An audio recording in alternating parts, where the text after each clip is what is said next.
Hey everyone, it is Elise Cabaret here from DAWter, here to help you write and record the songs of tomorrow. If you'd like to take your songwriting from beginner to professional, then please consider subscribing to my channel for more videos like this one. Last week, I put out a video about how to create a song blueprint to analyze songs. So in that video, I included my 4 S's for analyzing songs and creating that blueprint. But since posting that video, I realized that I actually missed one really important component, and it should actually be 5 S's for analyzing songs. But I thought, you know what? It doesn't matter, because that means I get to dedicate an entire video, aka this video, to that last component, which is actually, I think, the most important one. Along with my 4 components to analyzing a song, and that is structure, stickiness, story, and spotlight. If you'd like more information on those, check out my last video. I would also like to include a 5th component, and that is sounds. Now, I'm going to explain what I mean by that in just a moment.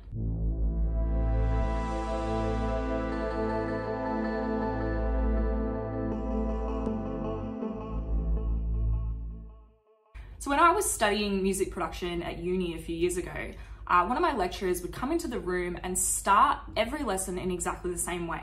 And what he would do is he would put on a song from all different parts of musical history and tell us to listen to that song and try and identify all the sounds we could hear.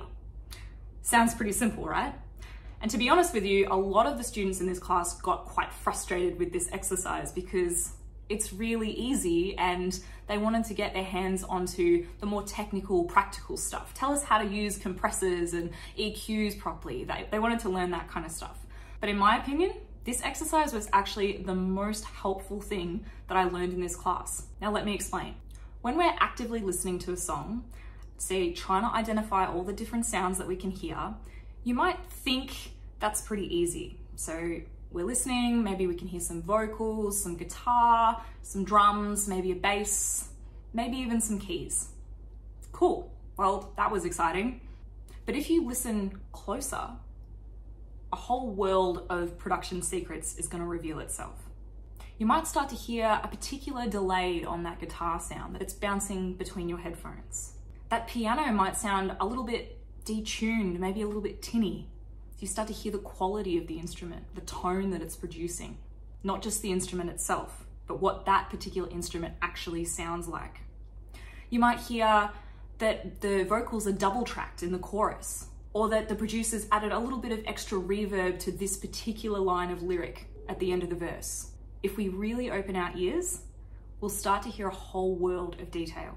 Now, if this is starting to sound a little bit technical, please don't be put off. You don't need to know exactly how that sound's created or what it's called. You just need to notice it when you're listening to the music.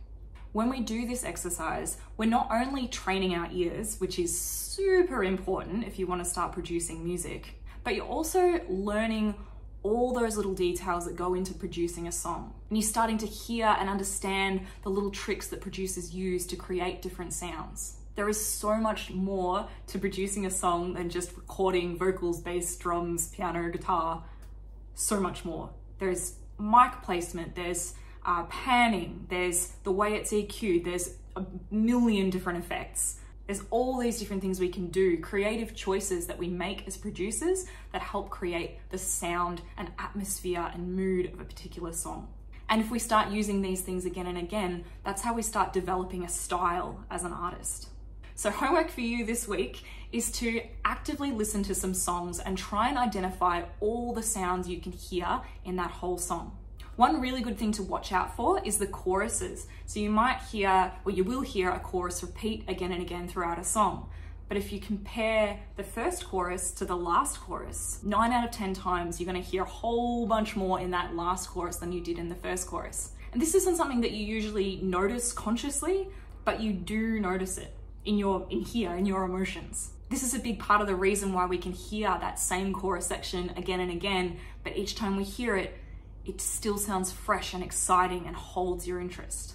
So go ahead and do this exercise and see what you learn. You might surprise yourself. It's actually something that can be really good that you can do at any time, while you're in the car, when you're listening to music while you're driving, or on public transport, or anywhere that you're listening to music. Start asking yourself, oh, what can I hear right now? Really start analyzing those sounds. It's amazing how much you'll learn from doing this. Remember, music is all about listening. Theory is great and all those technical tips and tricks are really great, but at the end of the day, it's about what we hear and how we interpret music, how it makes us feel. And this is a really powerful exercise to help us understand that.